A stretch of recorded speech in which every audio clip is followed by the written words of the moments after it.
साथी कौसर अली सैयद ने मैं आज बुलाया था यहाँ पे, और आज यहाँ हमने देखा कि मुसलमानों ने जो पहल की है भाईचारे की, यहाँ पे दलित समाज के लोगों को बुलाया है, उनके साथ बैठा कर एक ही थाली में हमने साथ में खाना खाया है, उन्होंने इबादत की है, हमने देखा है। हम खुद हिंदू है, लेकिन हिंदू समाज के अंदर जितने भी समुदाय है वहाँ हम हमारे साथ भेदभाव होते हैं। वाल्मीकि समुदाय इसको तिरस्कृत किया है सभी समाज ने, लेकिन मुस्लिम समुदाय एक ऐसा समाज है कि वाल्मीकि समाज के साथ कभी भी छुआछूत या भेदभाव या अनटचेबिलिटी कभी भी नहीं रखते। एक सद्भावना, एक समानता और दिल से वाल्मीकि समाज को सम्मानित करते हैं, वाल्मीकि समाज के साथ बैठ के खाना खाते हैं। तो उस भूख के एहसास की वजह से वो दूसरे गरीब और जो कमजोर जिनको खाना नहीं मिलता है उन लोगों को की फिक्र पैदा हो, उन लोगों का दर्द जो है उसको समझ में आए, ये रोजे का जो मकसद है। इनको तो पहले तो भरोसा ही नहीं था कि मस्जिदों में अति दलित जो वाल्मीकि समाज जो सफाई कर्मचारी है वो मंदिर तक नहीं जा सकता है, और वो मस्जिद तक आ गया और मस्जिद में बैठकर खाना भी खाया, इफ्तार भी किया और मस्जिद की विजिट भी किया। तो इनको तो इनका कॉन्फिडेंस बिल्टअप हुआ है।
इंसान ने जरूरत પડે છે પોતાની સાહિત્યાની જે રીતના મેં કીધું કે એક વસ્તુ તો બધા જાનવરોના અંદર ઇન્સાનના અંદર કોમન છે કે જે છે જરૂરતો, એની ખાવાની પીવાની બધી જરૂરતો, પણ એ જરૂરતો ઘણા બધા પાર્ટ છે કામ કરવાનું બંધ કરે છે, પણ મેળવો જે છે ફિગર જે છે એની દિમક જે છે એ કામ એવું છે કે એ યોગાની જરૂર છે। આજે કહે છે કે 10-12 કલાક સુધી આપણે ભૂખો રહે અને પછી જે છે એ પછી ખાય અને થોડું મામૂલી ખાય તો પછી એના બદનના અંદર અમુક ખાવાના કારણથી અમુક વસ્તુ એવી પેદા થઈ જાય, એવી ચરબી પેદા થઈ જાય જે ચરબીના કારણથી એને જે છે એ નુકસાન કરે છે અને બધા જે છે ખૂનની રોલેશન અને બીજી અન્ય અમુક જે બીમારીઓ પેદા થાય છે તો એ એના કારણથી રોકાય છે અને इंसान आदमी जैसे सेहतमंद और तंदुरुस्त रहे, एक एनो साइंसी फायदो पण आ छे।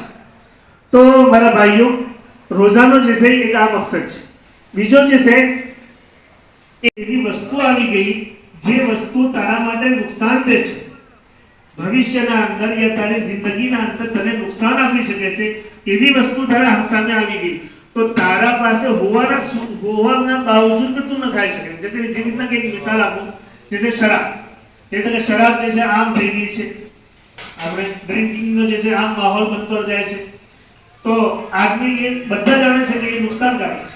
લોકો રહેતા હતા એમના મોહલ્લાની બહાર જ દારૂનો ઠેકો, દેશી દારૂ લોકો રહે છે, જ્યાં બીજા ઓબીસી સમાજના લોકો રહે છે જેમના મકાનો તૂટી ગયા, એમના ઘરે એક લાઇટનો બલ્બ એમની પાસે બે જોડ કપડા નહીં, પેલા જે દીવાલ ઉપર ઊભી કરી બ્રાહ્મણોએ, મનુવાદીઓએ. હું કોઈ ધર્મનો વિરોધ નથી કરતો, પણ જે પરિસ્થિતિ છે એને તમારે આગળ રજૂ કરવું છે. એટલે જે મનુવાદી વ્યવસ્થા ઊભી થઈ અને એ વ્યવસ્થાના કારણે આપણે જે સમાજ એકદમ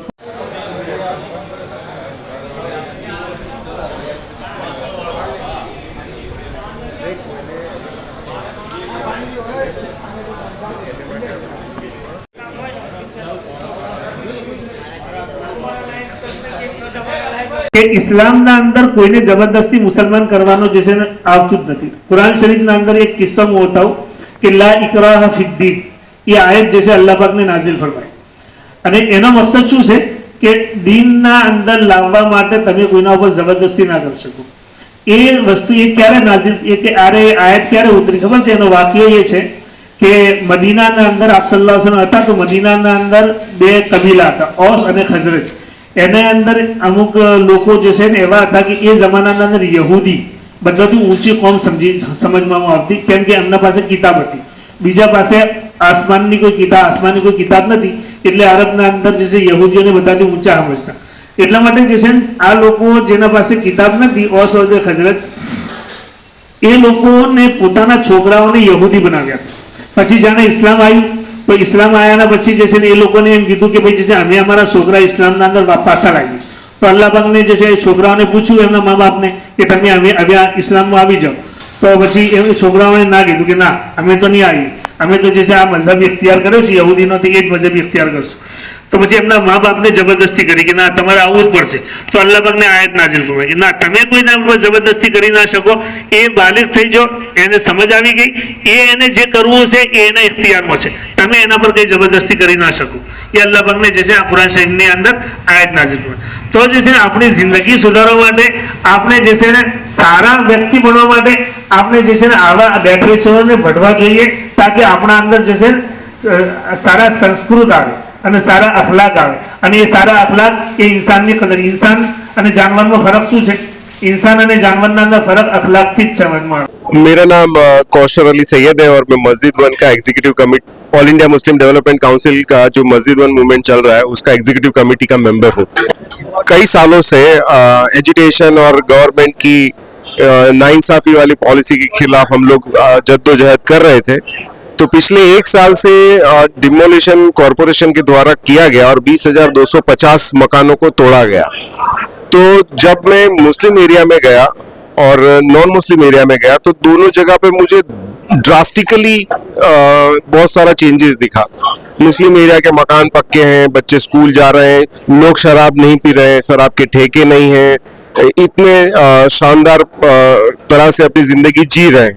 पहले मुझे लगता था कि वो जिंदगी शानदार नहीं है, लेकिन जब मैं नॉन मुस्लिम हिंदू लोगों के डिमोलिशन साइट पे गया तब मैंने देखा कि उनके घर के अंदर प्लास्टर नहीं है, दीवार में कपड़े नहीं है उनके पास में, लाइट का प्रॉपर इंतजाम नहीं है और हर एरिया में उनके मोहल्ले में देसी शराब के ठेके हैं, जिस वजह से उनकी जिंदगी दोजख बनी हुई है. उसके सामने मुस्लिम्स का 100 गुना लाइफस्टाइल अच्छा है. तब मुझे ऐसा लगा कि जो समाज दलित समाज है या ठाकुर समाज है या देवी पूजक समाज है, जो गुजरात का 50% से ज्यादा तबका आज भयंकर गरीबी में जी रहा है, तो ना तो उनके पास बराबरी का अधिकार है. तो हम मेरे दिमाग में ये आइडिया आया कि क्यों ना गैर मुस्लिम्स जो डिप्राइव्ड कम्युनिटी के लोग हैं उनको मस्जिद की विजिट कराई जाए. यहाँ पर उनको नशे के खिलाफ कैसे लड़ा जाए. इस्लाम में शराब को हराम कहा गया है, तो लोग शराब नहीं पीते हैं. अगर जो पीता भी होगा तो मस्जिद में नहीं जाएगा या फिर लोगों को पता चलेगा ये शराबी है तो उसकी शादी नहीं होगी.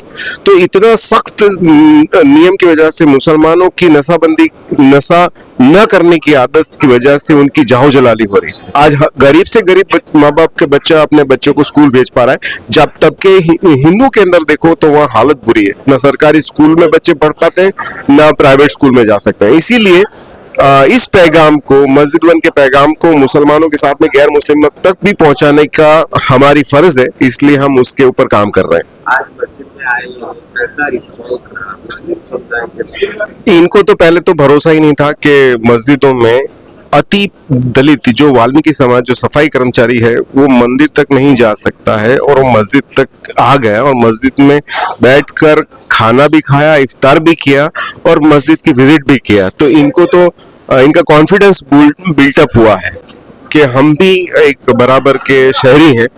तो मुझे इनके चेहरों पे एक अलग सा कॉन्फिडेंस दिख रहा है।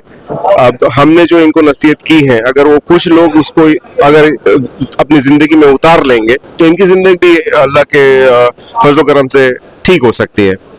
मेरा नाम जियाउर रहमान है। मैं जामिया इब्न अब्बास में पढ़ाता हूँ और यहाँ कौसर भाई की तरफ से एक पार्टी इफ्तार पार्टी रखी गई थी जिसमें वाल्मीकि समाज के कुछ लोगों को दावत दी गई थी, कुछ मुस्लिम समाज के भी लोग थे। तो इस प्रोग्राम के अंदर मैंने इस मुनासबत से आना हुआ था जिसमें सबने साथ मिलकर इफ्तार भी किया और अभी खाना वगैरह भी खाया। यही इस मकसद के लिए आना हुआ था। मैंने यहाँ एक पैगाम तो ये दिया कि भाई रोज़ा का मकसद क्या है। रोज़ा का मकसद इंसान का ये है कि इंसान अपने खाने पीने के अंदर जिन चीज़ों की को खाता है उसके अंदर क्या खाता है, क्या उसके लिए मुफीद है, क्या मुज़िर है, वो एक तो तालीम देनी है।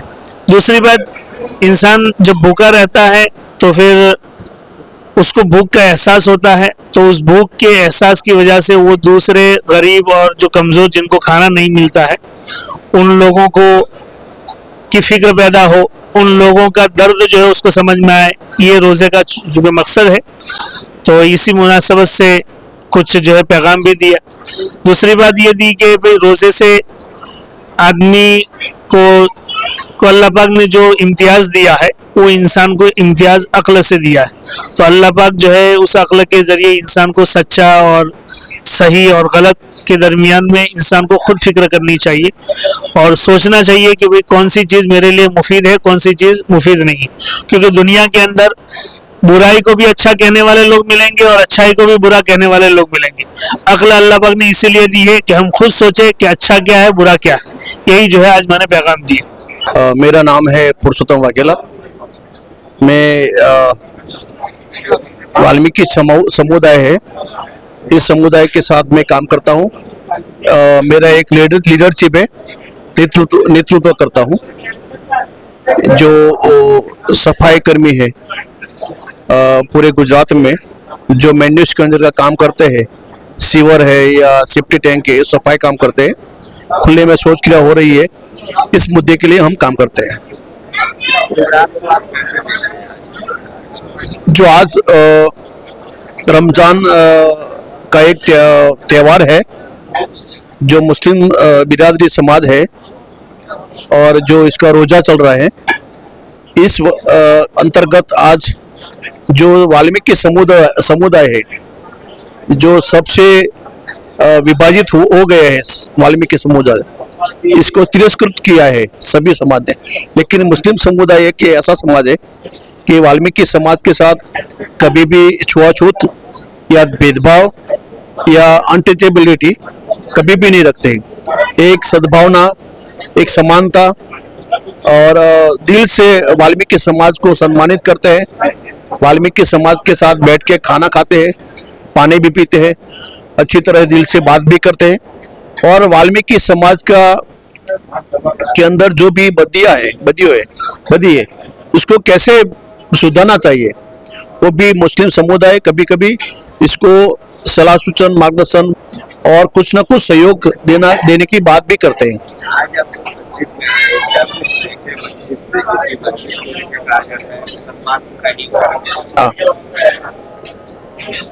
नहीं, आज काफी समय से मैंने आज मेरा 25 साल से मैं सुनता आया हूँ कि मुस्लिम समाज के साथ एक नफरत से देखते हैं। लेकिन मुस्लिम समाज कभी भी इंसान के साथ नफरत नहीं फैलाते हैं। मुस्लिम समाज के साथ एक मानवीय अभिगम है, मुस्लिम समाज के साथ एक मूल्यनिष्ठ जीवन है।